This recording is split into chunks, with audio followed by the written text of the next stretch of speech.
तिरहुत स्नातक निर्वाचन क्षेत्र से जो नए प्रत्याशी चुनाव जीते हैं उनके चुनाव परिणाम को लेकर हम आपके बीच हाजिर हैं। मेरा नाम अनूप नारायण सिंह है। आप सच टॉक्स को देख रहे हैं और जिस तरह से तिरहुत स्नातक निर्वाचन क्षेत्र में जो उपचुनाव हुआ है इस बार एमएलसी पोस्ट के लिए, यहां से जो सीतामढ़ी के सांसद हैं देवेश चंद्र ठाकुर, उन्होंने सीट खाली की थी, उनकी प्रतिष्ठा फंसी हुई थी, लेकिन जो चुनाव परिणाम आया है वो काफी चौंकाने वाला है। और इसी चुनाव परिणाम के साथ हम आपके बीच में हैं। आप सच टॉक्स देख रहे हैं और अब सीधे सीधे देखिए आंकड़े हमारे पास आ चुके हैं निर्वाचन आयोग से। तिरहुत स्नातक निर्वाचन क्षेत्र से वंशीधर बृजवासी चुनाव जीत गए हैं। देखिए वंशीधर बृजवासी को आप गूगल पे सर्च कर लीजिए, किसी पॉलिटिकल पार्टी से नहीं जुड़े हुए हैं। वंशीधर बृजवासी जो है मुजफ्फरपुर के रहने वाले हैं, परिवर्तनकारी शिक्षक संघ के बिहार के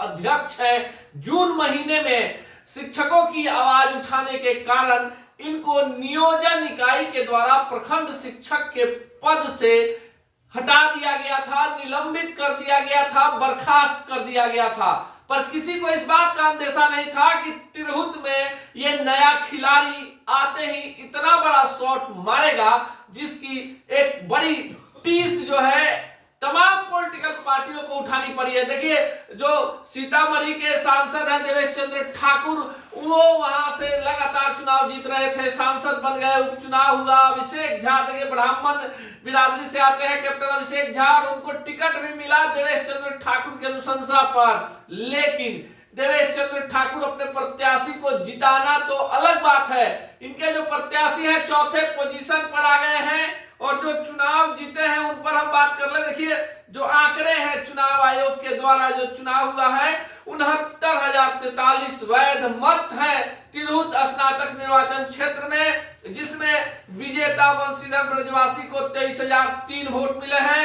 डॉक्टर विनायक गौतम जो जन सुराज के प्रत्याशी हैं, बड़े डॉक्टर हैं मुजफ्फरपुर के, और उनके पिता वहां से पूर्व में एमएलसी रह चुके हैं, इनको महज 12,467 वोट मिले हैं। तीसरे पोजीशन पर आरजेडी के प्रत्याशी हैं गोपी किशन, इन्हें 11,600 वोट मिले हैं। चौथे पोजीशन पर जदयू के प्रत्याशी हैं जिन्हें महज 10,316 वोट। उसके बाद संजय कुमार हैं, उनको मिले हैं 4,932, और जिस प्रत्याशी की चर्चा थी लोजपा से बगावत किया रामविलास पासवान के चलते, जिसके पिता को अपनी कुर्बानी देनी पड़ी, राकेश रोशन, और राकेश रोशन को महज 3,920 वोटों से संतोष करना पड़ा है। कुल 18 प्रत्याशी थे और इसमें जो प्रमुख प्रत्याशी है इसमें अरुण कुमार जैन को 81 वोट, ऋषि कुमार अग्रवाल को 99 वोट, अंसारी रहमानी को 511 वोट, प्रणय कुमार को 198 वोट, रिंकू कुमारी को 487 वोट, संजीव कुमार को 13 वोट,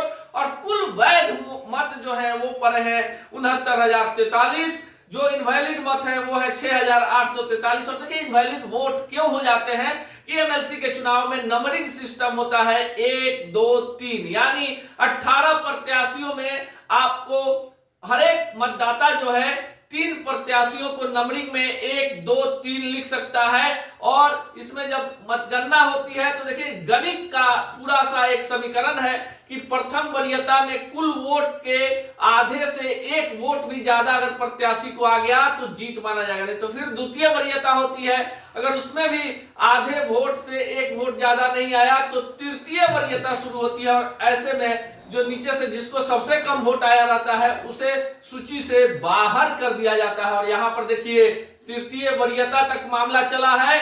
लेकिन जो प्रत्याशी हैं वंशीधर बृजवासी, देखिए वंशीधर बृजवासी की चर्चा बार बार इसलिए हम कर रहे हैं कि वंशीधर बृजवासी को किसी ने भी बड़ा उम्मीदवार नहीं माना था। और जिस तरह से तिरहुत है, देखिए तिरहुत में आपको बता दें कि मुजफ्फरपुर है, वैशाली है, शिवहर है, सीतामढ़ी है, 4 लोकसभा क्षेत्र हैं। और वर्तमान में मुजफ्फरपुर पर बीजेपी का कब्जा है, वैशाली पर लोजपा रामविलास का कब्जा है, शिवहर और सीतामढ़ी पर जदयू का कब्जा है।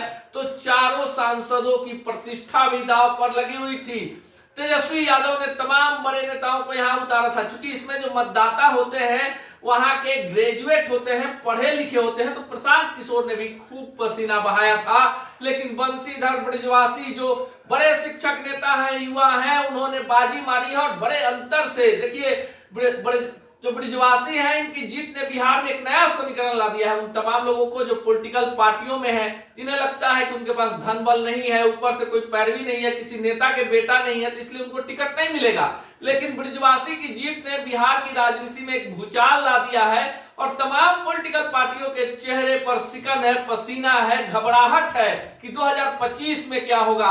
अगर ब्रिजवासी और शंकर सिंह जो हाल ही में रुपौली से निर्दलीय चुनाव जीते हैं, ब्रिजवासी और शंकर सिंह जो हाल ही में रुपौली से चुनाव जीते हैं, ऐसे प्रत्याशी अगर 2025 के विधानसभा चुनाव में आ जाए तो तमाम पॉलिटिकल पार्टियां, चाहे सत्ता हो, विपक्ष हो, प्रशांत किशोर हो या तमाम लोग जो दावे कर रहे थे, तमाम दावे उलट गए हैं और तिरहुत को नया एमएलसी मिल गया है। बंशीधर ब्रिजवासी जो शिक्षक नेता है, कोई बड़ा प्रोफाइल नहीं है, जिसको जून महीने में अपनी नौकरी से हाथ धोना पड़ा है और बिहार की राजनीति में एक नए युग का सूत्रपात हो रहा है।